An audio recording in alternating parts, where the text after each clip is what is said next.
Bharatiya Janata party కానీ రైతులు కానీ ఎక్కడ అభివృద్ధికి వ్యతిరేకం కాదు.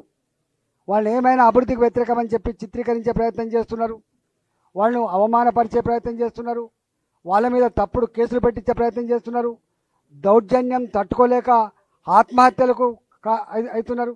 నేను ఒకటే రేవంత్ రెడ్డి ప్రభుత్వానికి నేను సూటిగా ఒక హెచ్చరిక చేస్తా ఉన్నా.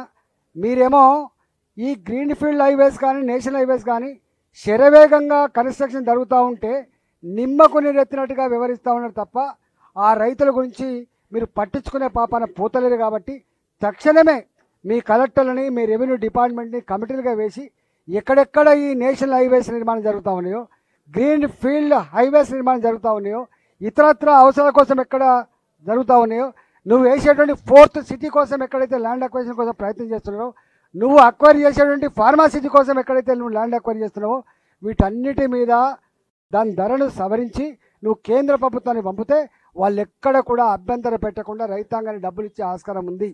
లేకపోతే కేంద్ర ప్రభుత్వం కూడా బదనామయ్యేటువంటి ఆస్కారం ఉంది. మళ్ళీ చెప్తున్నా, తెలంగాణ రైతాంగానికి వినమ్రంగా విజ్ఞప్తి చేస్తున్నా, కేంద్ర ప్రభుత్వం ఒకటే పని చేస్తుంది. ఇక్కడున్న రాష్ట్ర ప్రభుత్వం ధరలు నిర్ణయించి వాళ్ళు ఇది ఉందని చెప్పి పంపితే అంత పేమెంట్ ఇతర రాష్ట్రాల్లో వస్తున్నప్పుడు మన రాష్ట్రంలో ఎందుకు చేస్తలేవు, మన రాష్ట్రంలో రైతుల ఉసురు ఎందుకు పోసుకుంటున్నావు అని చెప్పి నేను అడుగుతా ఉన్నా.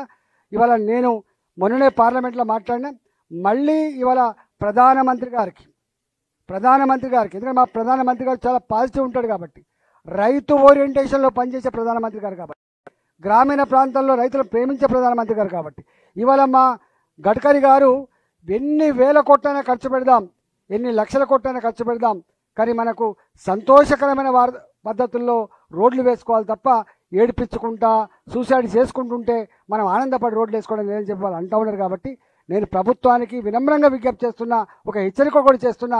ఇప్పటికైనా జరిగిన నష్టం జరిగిపోయింది. ఇప్పటికైనా మీరు జరుగుతున్న పనుల విషయంలో మీరు సమగ్రంగా సర్వే చేసి ధరలు ఫిక్స్ చేసి రైతాంగాన్ని ఆదుకోవాలి తప్ప లేకపోతే మాత్రం చాలా తీవ్రమైన పరిణామాలు ఉంటాయని చెప్పి హెచ్చరిస్తా ఉన్నా. అవసరమైతే మేమే రైతుల పక్షాన ఎక్కడైతే రోడ్ల నిర్మాణం జరుగుతూ ఉందో మేమే రైతాంగం పక్షాన పాదయాత్రలు చేసి రైతులకు అండగా ఉండి మీ మెడలు వంచి ఈ ధరలు సవరించే ప్రయత్నం చేస్తాం. కేంద్ర ప్రభుత్వంలో మేము ఉన్నాం కాబట్టి డెఫినెట్గా మేము రైతాంగాన్ని ఆదుకునే ప్రయత్నం చేస్తామని చెప్పి మనం చేస్తూ ఉన్నాం. ఇవాళ మా రైతులు కూడా వచ్చిన వాళ్ళంతా కూడా రైతుల ఉసురు పోసుకోవద్దు, ఎద్దేడిసిన వ్యవసాయం బాగుపడదు, రైతు ఇచ్చిన రాజ్యం బాగుపడదు. రేవంత్ రెడ్డి నీకు ఓట్లేసి గెలిపించిండు, నువ్వు మర్చిపోకు. ఇవాళ రైతులను వేధిస్తూ ఉంటే, రైతులు చనిపోతూ ఉంటే, రైతులు ఇలా కంటి మీద కొనుక్కు లేకుండా టెన్షన్ పడుతూ ఉంటే నువ్వు చూస్తూ మురిసిపోతే మంచిది కాదు సుమా. మొన్న మీకు కూడా నిజమే ఇది కష్టంగా ఉందని చెప్పి మీరు ఎక్కడైతే ఇలా 4th సిటీ కోసం రోడ్లు వేస్తున్నారో ఒక్కొక్క ఎకరం 5 కోట్ల 6 కోట్ల రూపాయలు ఉన్నది, 5 కోట్ల 6 కోట్ల రూపాయలు ఉన్నది. కానీ ఇది విలువ 20 లక్షలు 30 లక్షలు ఉంది. అందువల్ల రైతాంగం విషయంలో కూడా ఈ సమస్య పరిష్కరించాలని చెప్పి కోరుతున్నా. మరొకసారి విజ్ఞప్తి చేస్తున్నా, ఇవాళ ఇంతకుముందు చెప్పినట్టుగా ఉద్యోగుల సమస్యల మీదనే కాకుండా రేపు రైతాంగ సమస్యల మీద కానీ ప్రజలకు ఇచ్చిన వాగ్దానాలను అమలు చేయకుండా ఇబ్బంది పెడుతున్నటువంటి వాటి మీద రేపు ప్రభుత్వం మీద తప్పకుండా పోరుబాట సల్పే బాధ్యత ఇవాళ భారతీయ జనతా పార్టీ తీసుకుంటుందని చెప్పి మనవి చేస్తూ, పోరాడే పార్టీకి, మీ పక్షాన నిలిచే పార్టీకి ఇవాళ భారతీయ జనతా పార్టీకి గెలిపించాలని చెప్పి నేను వినమ్రంగా విజ్ఞప్తి చేస్తాను.